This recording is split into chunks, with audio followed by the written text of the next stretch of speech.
இயேசு கிறிஸ்து நாமத்திலே உங்கள் அனைவரையும் வாழ்த்தி நான் வரவேற்கிறேன். यीशु मसीह के मधुर नाम से मैं आप सभी लोगों को स्वागत करता हूँ। இந்த காலை வேளையிலே உங்கள் அனைவரையும் இந்த ஜூம் மீட்டிங் மூலமாக சந்திப்பதிலே எனக்கு ரொம்ப சந்தோஷம். आप सभी लोगों को इस जूम मीटिंग के द्वारा मुलाकात करने के लिए मुझे बहुत खुशी महसूस हो रही है। இந்த நாட்களிலே உபவாச கூட்டத்துக்கு நீங்க நிறைய பேர் போயிட்டு வந்திருக்கிறீங்க, இன்னும் போக போறீங்க. அதுக்காக நான் அந்த மாதத்துக்காக நான் ரொம்ப நன்றி சொல்றேன். आज आप लोग बहुत सारे लोग उपवास प्रार्थना में शामिल हो चुके हैं और भी बहुत सारे लोग शामिल होने वाले हैं, तो इसके लिए मैं बहुत खुश महसूस करता हूँ। விசேஷமாக ராஞ்சியில உபவாச கூட்டம் முடிஞ்சிட்டு, ஒடிசாவில் முடிஞ்சிட்டு, இன்னும் வாரணாசியில நடக்கணும், ஹிமாச்சல்ல கூட நடக்கணும். இந்த நாட்களிலே தேவன் உங்கள் ஒவ்வொருவருக்கும் நல்ல புதிய பலனை கொடுத்துருக்கிறாரு. அதுக்காக நான் கருத்து நன்றி சொல்றேன். अभी हाल ही फिलहाल रांची में और ओडिशा में उपवास प्रार्थना बहुत अच्छे रीति से खत्म हुआ। अभी यूपी में और हिमाचल में भी होने वाली है, उसके लिए आप प्रार्थना कीजिएगा। இந்த காரியம் உபவாச கூட்டம் என்னுடைய வாழ்க்கையில என்னைய ஒரு புது திசையை காமிச்சு, புது வழியை எல்லா வருடமும் காட்டுது। तो ये उपवास प्रार्थना सभा जो है मेरे जीवन में एक नई रास्ता को दिखाने वाला है, चीजें है बहुत दिनों से। நான் எவ்வளவோ நாட்கள்ல என்னுடைய லைஃப்ல எவ்வளவோ குறைகளை கண்டுகொள்வதற்கு இந்த உபவாச கூட்டங்கள் எனக்கு ரொம்ப என்னை திருத்திக் கொள்வதற்கு இது உபயோகப்படுது। तो मैं अपने आप को बदलने के लिए और बहुत सारे मेरे अंदर की चीज मुझे पता होने के लिए ये उपवास प्रार्थना बहुत मदद किया है। இதனால உங்க நாட்கள்ல நீங்க இன்னும் தனிமையில எப்பெல்லாம் உங்களுக்கு கஷ்டங்கள் வருதோ அல்லது பாடுகள் வருதோ, அப்ப நீங்க தேவனுடைய சமூகத்துல அதிகமா காத்திருப்பதற்கு இப்படிப்பட்ட காரியங்கள் பயமாகும்। तो परमेश्वर के साथ और भी बहुत समय आप बिताने के लिए ये वक्त आपके लिए बहुत फायदा हो जाता है। இன்னைக்கு நாம் தியானத்துக்கு ஆதாரமாக ரோமர் 8ஆம் அதிகாரம் 1-2 வசனங்களை தியானிக்க இருக்கிறோம்। आज हम लोग रोमियो का 8वां अध्याय का पहला 2 पदों के ऊपर हम लोग ध्यान करने वाले हैं। படிக்கலாமா? हम पढ़ेंगे। अतः अब जो मसीह यीशु में है उन पर दंड की आज्ञा नहीं, क्योंकि वे शरीर के अनुसार नहीं वरन आत्मा के अनुसार चलते हैं, क्योंकि जीवन की आत्मा की व्यवस्था ने मसीह यीशु में मुझे पाप की और मृत्यु की व्यवस्था से स्वतंत्र कर दिया। இங்க ரெண்டு காரியம் பார்க்கிறோம்। ஒன்று ஆவிக்குரிய காரியம், இன்னொன்று இந்த மாம்சத்தின் கிரியைகள் பார்க்கிறோம்। यहाँ पर हम 2 कार्यों को देख सकते हैं। पहला जो है आत्मिक बातें और दूसरा शरीर की बातें। நடுவுல இயேசு கிறிஸ்துவை பார்க்கிறோம் और बीच में प्रभु यीशु मसीह को देखते हैं। இந்த வசனத்தை நம்ம சொல்லியாச்சுன்னா, இயேசு கிறிஸ்து பிளஸ் ஆவி ஈக்குவல் டு நம்ம இது ஆக்கினி தீர்ப்பு இல்லை அல்லது நோ கண்டமினேஷன்। तो यहाँ पर अगर यीशु मसीह और उसके साथ अगर आत्मा को जोड़ते हैं तो यहाँ पर कोई प्रकार का न्याय या दंड नहीं है। அதாவது 2 + 2 4। அதே போல கிறிஸ்து ஆவியானவர் ஈக்குவல் டு நமக்கு ஆக்கினி தீர்ப்பு இல்லை, நியாய தீர்ப்பு இல்லை। जैसे 2 और 2 4 हो जाती है, ठीक उसी प्रकार यीशु मसीह और प्लस होली स्पिरिट यानी कि पवित्र आत्मा, अगर उसको अगर हम लोग बराबर करते हैं तो आखिरी न्याय विचार हमारे लिए नहीं होती है। இந்த ரோமர் 8ஆம் அதிகாரம் வேதத்திலே ஒரு முக்கியமான அதிகாரம்। रोमियो का 8वां अध्याय बाइबल में बहुत ही प्रमुख अध्याय है। நீங்கள் மனப்பாடம் செய்ய வேண்டிய ஒரு அதிகாரமாக இருக்கிறது। आप मनन करने की एक अध्याय है। அதுல ரொம்ப ரொம்ப முக்கியமான வசனம் கடைசி வசனம் இவை எல்லாவற்றிலும் நாங்கள் வெற்றி சேர்க்கிறவர்களாக இருக்கிறோம். we are more than conquerors அப்படின்னு போட்டுருக்கோம். तो ये अध्याय का आखिरी चीज जो है ये बहुत ही प्रमुख है। हम हर चीजों में जीत हासिल कर चुके हैं बोल के। தொடக்கம் ஆக்கினை தீர்ப்பு இல்ல, கடைசி வெற்றி உள்ள வாழ்க்கை வாழ்கிறோம். शुरुआत में आखिरी न्याय नहीं है, लेकिन आखिरी में जो है हमारे लिए एक विजय की जिंदगी है। ஒவ்வொரு நாளும் நம்ம காலையிலிருந்து ராத்திரி படுக்கிறதுக்குள்ள நிறைய காரியங்களை நாமே நியாயம் தீர்க்கிறோம். सुबह से लेकर रात सोने के समय तक हर एक दिन जो है हम अपने आप को न्याय करना बहुत जरूरत है। சின்ன காரியங்களுக்கும் நியாயம் தீர்க்கிறோம், பெரிய காரியங்களுக்கும் நியாயம் தீர்க்கிறோம்। छोटे काम पर भी हम न्याय विचार करना चाहिए और बड़े काम पर भी न्याय विचार करना चाहिए। ஒரு சின்ன எக்ஸாம்பிள் சொல்றேன்। एक छोटा उदाहरण बताना चाहता हूँ। எழும்பின உடனே நம்முடைய எண்ணங்கள் காலையில் எழும்பின உடனே இந்த ஆளை இன்னைக்கு மீட் பண்ணணும், இந்த ஆளு அவ்வளவு நல்ல ஆள் இல்ல, அதனால நம்ம என்ன பண்ணிடுவோம், இந்த ஆளை மீட் பண்ண கூடாது என்று முடிவெடுத்துறோம்। அதான் நியாய தீர்ப்பு। तो सुबह उठते ही हम लोग ये सोचते हैं कि इस व्यक्ति से मुझे मुलाकात करना है, ये व्यक्ति सही नहीं है, ऐसे बोलकर सुबह सुबह ही उस व्यक्ति के बारे में हम लोग निर्णय लेते हैं। பணம், இந்த ஆள்கிட்ட பணம் வாங்க கூடாது, तो सोचते हैं कि इस व्यक्ति के पास पैसा नहीं मांगना चाहिए। இந்த ஆள்கிட்ட ரொம்ப மோசமான மனிதன், ये व्यक्ति जो है बहुत ही धोखेबाज व्यक्ति है। அப்போ நீங்களும் நானும் சில காரியங்கள்ல நியாய தீர்ப்பு பண்ணிட்டு அப்புறம் என்ன பண்றோம், அத நடைமுறையில கொண்டு வரோம்। हम और आप जो है ऐसे प्रकार का न्याय विचार करते हैं और उसको हमारे काम में लेकर आ जाते हैं। ஓகே, ஒரு சின்ன எக்ஸாம்பிள் என்னன்னா, இந்த ஆள்கிட்ட நான் பணம் வாங்கிட்டேன், கடன் வாங்கிட்டேன், அதனால இனி கடன்காரன், அதனால இவர் முகத்திலே முழிக்க கூடாது, பணத்தை திருப்பி கொடுக்கிற வரைக்கும் முகத்தில் முழிக்க கூடாது। तो क्या सोचते हैं कि ये व्यक्ति जो है बहुत धोखेबाज व्यक्ति है और ये आखिरी समय तक इसके पास हम कोई प्रकार का पैसा नहीं लेना है बोल के सोचते हैं। और फोन स्विच ऑफ பண்ணிடுறோம், उसका मोबाइल आता है तो हम स्विच ऑफ कर देते हैं, இல்ல ब्लॉकே பண்ணிடுறோம், या उसको ब्लॉक कर देते हैं। ரெண்டாவது அவர் எங்க போறாரோ அந்த வழியில நம்ம போக மாட்டோம்। दूसरा जो है वो जिस रास्ता में जाता है उस रास्ते में हम नहीं जाते हैं। இது நாம் ஒரு நியாய தீர்ப்பு பண்ணி நமக்குன்னு ஒரு வழியை வச்சுக்கிறோம், ஆனா நமக்குள்ளேயே ஒரு மனசாட்சி குத்தம், அவர்கிட்ட பணத்தை வாங்கிக்கிட்டு அவருக்கே நம்ம துரோகம் பண்றோமே மனசுக்குள்ள ஒரு மனசாட்சி குத்திக்கிட்டு இருக்கோம்। तो ये हम अपने आप को एक न्याय विचार करते हैं और बार बार हमारा मन में एक बात उठते रहता है कि मैं उसके पास पैसा ले लिया ना करके हमारा अंदर की आत्मा जो है हमें बार बार बताते रहता है। இது இந்த நியாய தீர்ப்பு சரியான நியாய தீர்ப்பு அல்ல। ऐसे प्रकार का न्याय करना एक सही बात नहीं है।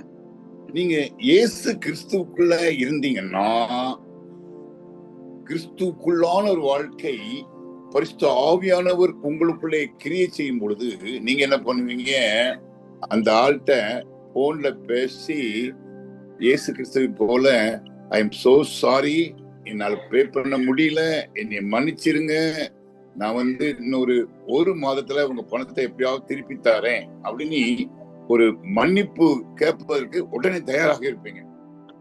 अगर आप उस जगह में मसीह का जीवन में अगर बिताना चाहते हैं, पवित्र आत्मा आपके अंदर रहेगा, आप उस व्यक्ति को फोन करते हैं, फोन करके तुरंत क्या करते हैं, आप बोलते हैं कि मुझे माफ कर दीजिएगा, आपका जो पैसा मैंने लिया था उसको नहीं लौटा पाया, मुझे और थोड़ा सा वक्त दीजिएगा, मैं आपको दे देता हूँ करके एक तुरंत वो माफी मांगता है।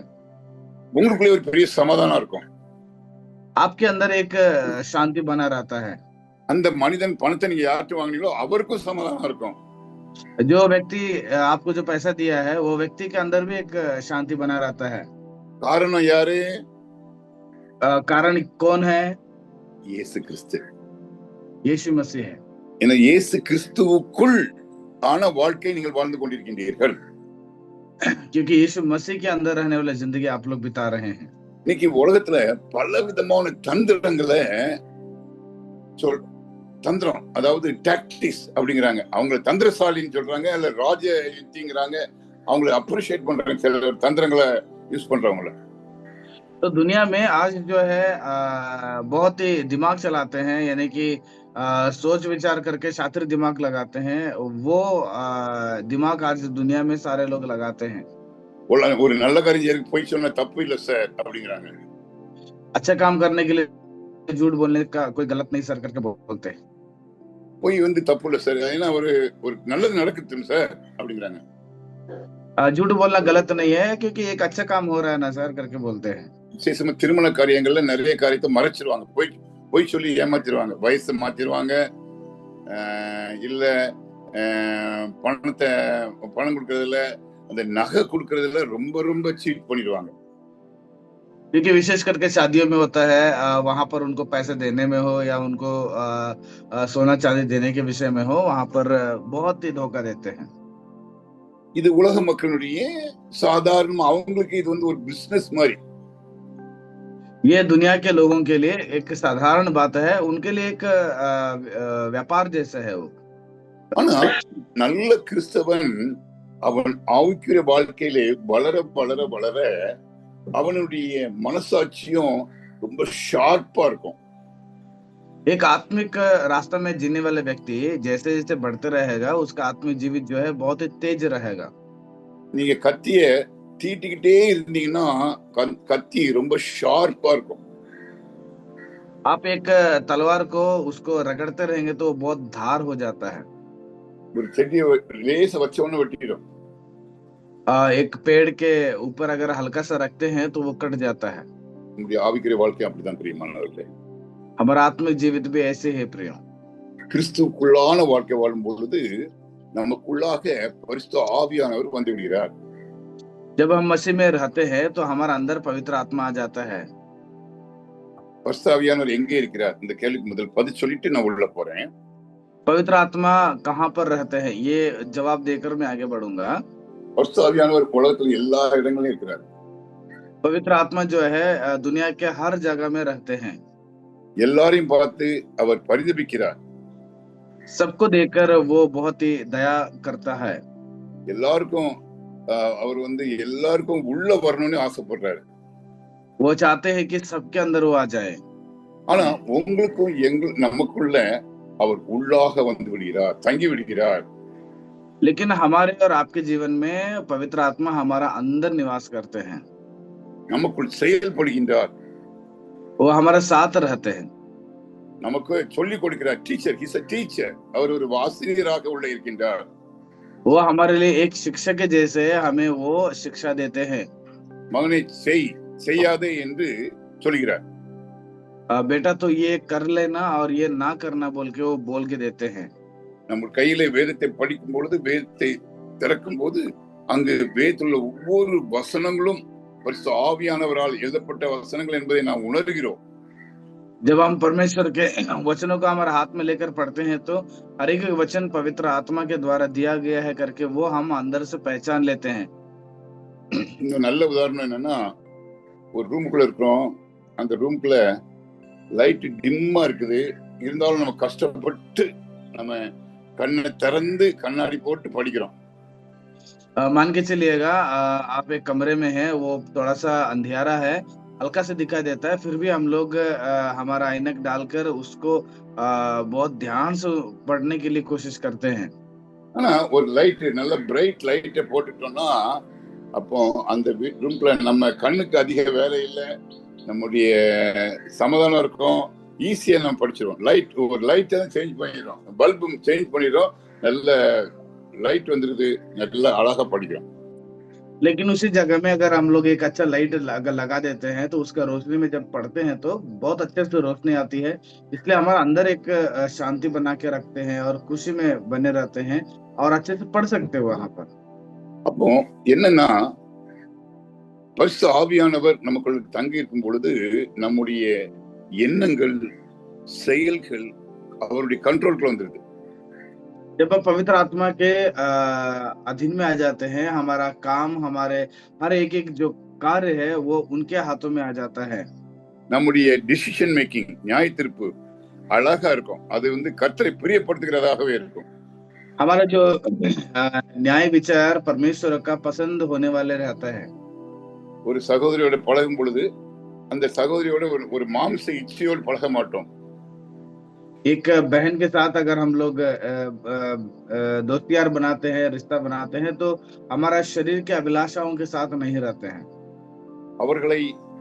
அவர்களை நாம் தொட்ட கூட தேவனுடைய நியாய தீர்ப்பு இருக்கிறது என்று இயேசு கிறிஸ்து சொன்ன வசனங்களை நாம் நினைவு கூறுவோம். अगर हम छू भी लेते हैं तो भी मैं परमेश्वर के न्याय विचार में खड़ा होना है बोल के हमारा जीवन में पता चलता है. ஒரு நல்ல கிறிஸ்தவன் அவன் மத்தேயு 5ஆம் அதிகாரத்தை அடிக்கடி தியானம் பண்ணுவான், 6ஆம் அதிகாரத்தை தியானம் பண்ணுவான். एक सही मसीह जो है मत्ती रचित सुसमाचार 5वां अध्याय और 6वां अध्याय को बार बार वो ध्यान करेगा. 1 कोरिन्थियर 13ஆம் அதிகாரத்தை அடிக்கடி தியானம் பண்ணுவான். पहला कोरिन्थियों का 13वां अध्याय को बार बार ध्यान करेगा. எபிரேயர் 13ஆம் அதிகாரத்தை அடிக்கடி தியானம் பண்ணுவான். इब्रानियों का 13वां अध्याय को बार बार ध्यान करते रहेंगे. இந்த அதிகாரங்கள் எல்லாம் நீங்கள் தியானம், அது மாதிரி ரோமர் 8ஆம் அதிகாரத்தை தியானம் பண்ணுவான். ठीक उसी प्रकार रोमियो का 8वां अध्याय को भी वो ध्यान करते हैं. இந்த அதிகாரங்கள் எல்லாம் ஆவியானவருடைய கிரியையை பற்றி அழகாக போதிக்கிறது. ये सारे अध्याय पवित्र आत्मा का कार्य के बारे में बहुत अच्छे रीति से विश्लेषण करते हैं. ஒரே ஒரு வாழ்க்கை. प्रियो, एक ही जिंदगी हमारे लिए है. நீங்க எவ்வளவு நாள் வாழ்ந்தீங்கிறது முக்கியம் இல்லை. आप कितना साल जिए हैं वो प्रमुख नहीं है. எப்படி வாழ்ந்தீங்கிறது தான் முக்கியம். आप कैसे जिए हैं वही बहुत जरूरी है.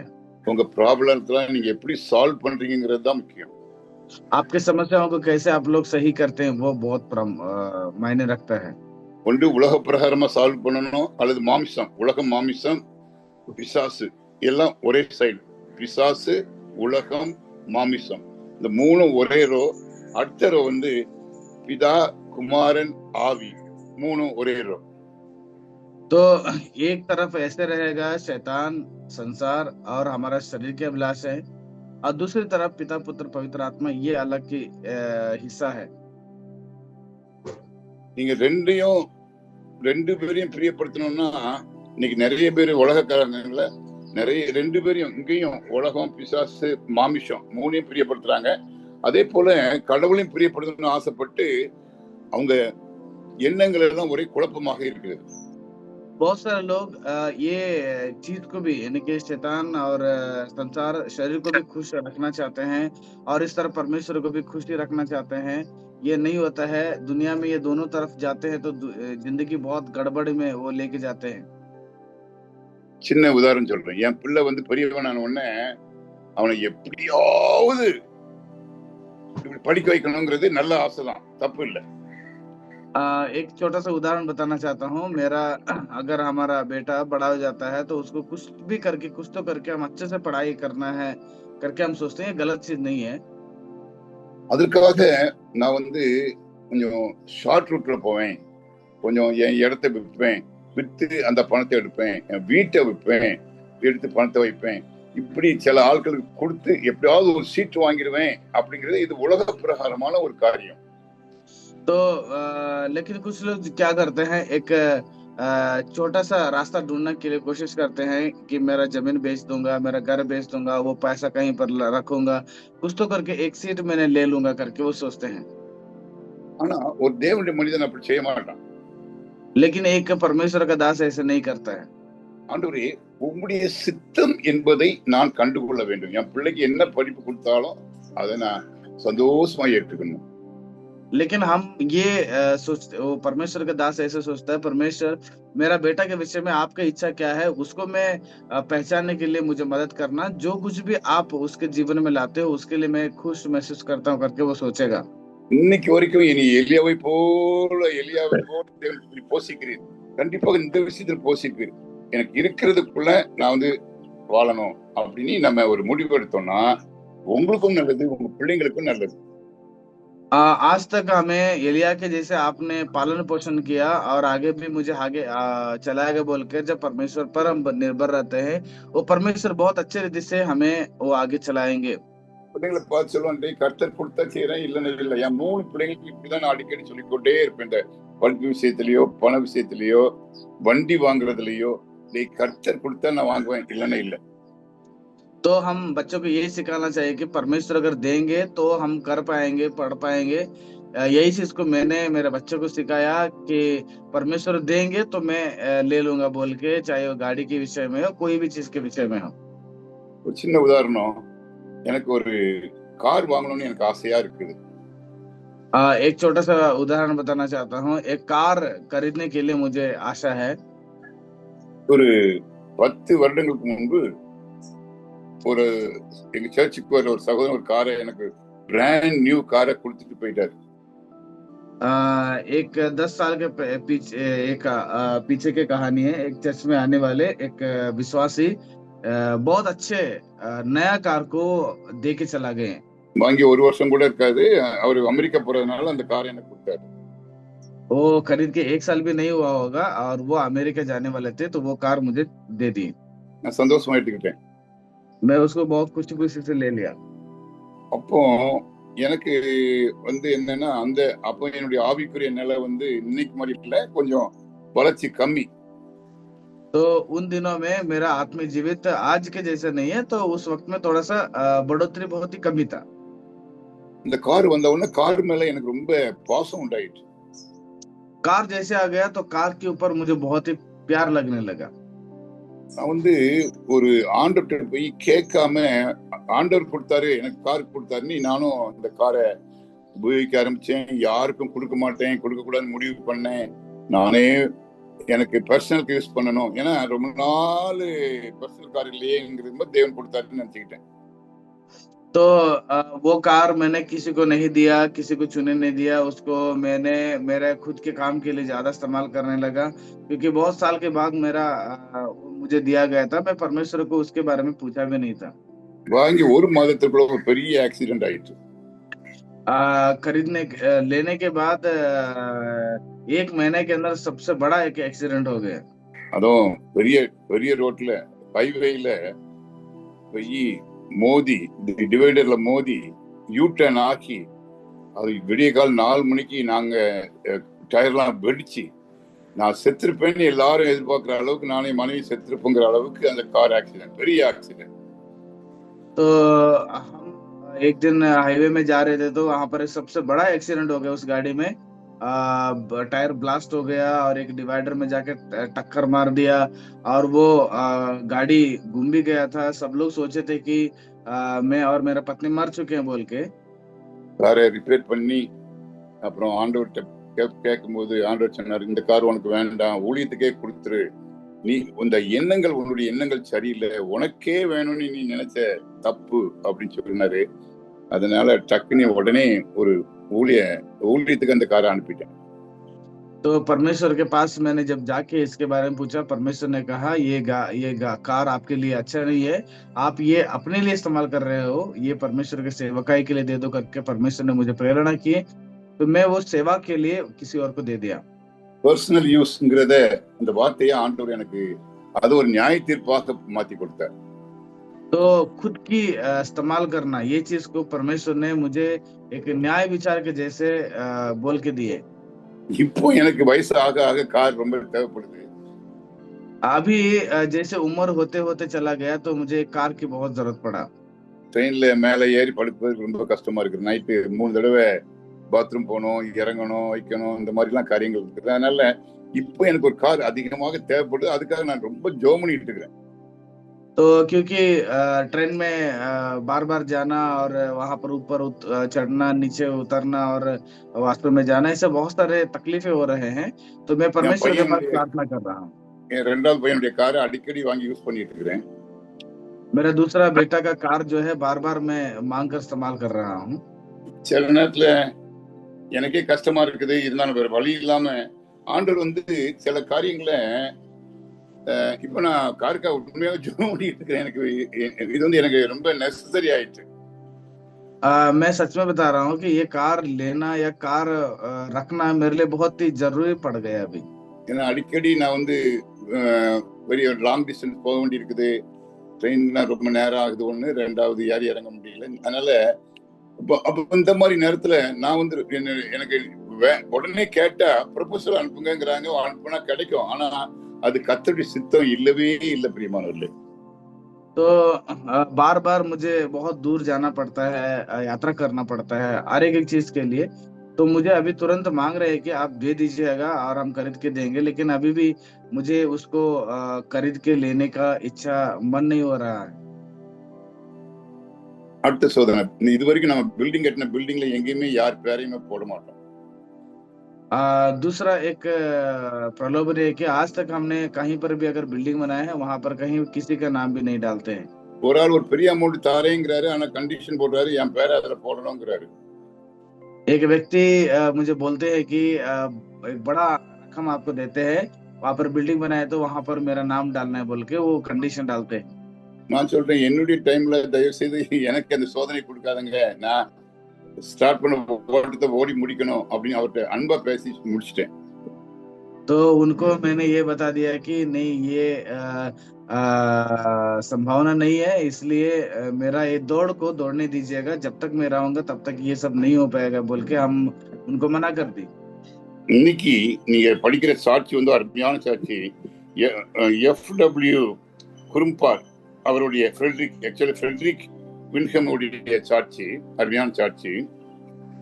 तो यहाँ पर आज एक गवाही सुनने वाले हैं। FW कुरुमचेर करके एक नाम है, वो बहुत ही खूबसूरत गवाही है उनका। அவர் வாழ்க்கையில இயேசு கிறிஸ்து எவ்வளவோ சஃபரிங் பண்ணாரு, எவ்வளவு பாடுகளை அனுபவிச்சாரு, ரொம்ப ரொம்ப தியானம் பண்ணாராம். தியானம் பண்ணனால அவருடைய சஃபரிங் எதுவுமே அவர் சஃபரிங்கா தெரியலையா, அவருடைய பாடுகள் தெரியலையா.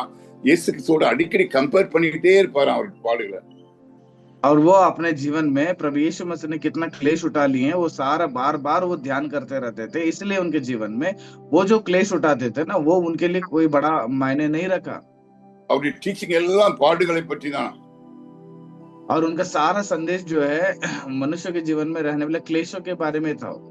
ஆண்டவர் அவரை உபயோகப்படுத்தினாரா. परमेश्वर उन्हें इस्तेमाल करते हैं। பிரியமானவர்களே, இந்த நாட்கள்ல நமக்கு தேவன் கொடுத்த ஒரே ஒரு வாழ்க்கை. प्रियो, आज परमेश्वर ने दिया हुआ जीवन जो है एक ही जिंदगी हमारे लिए।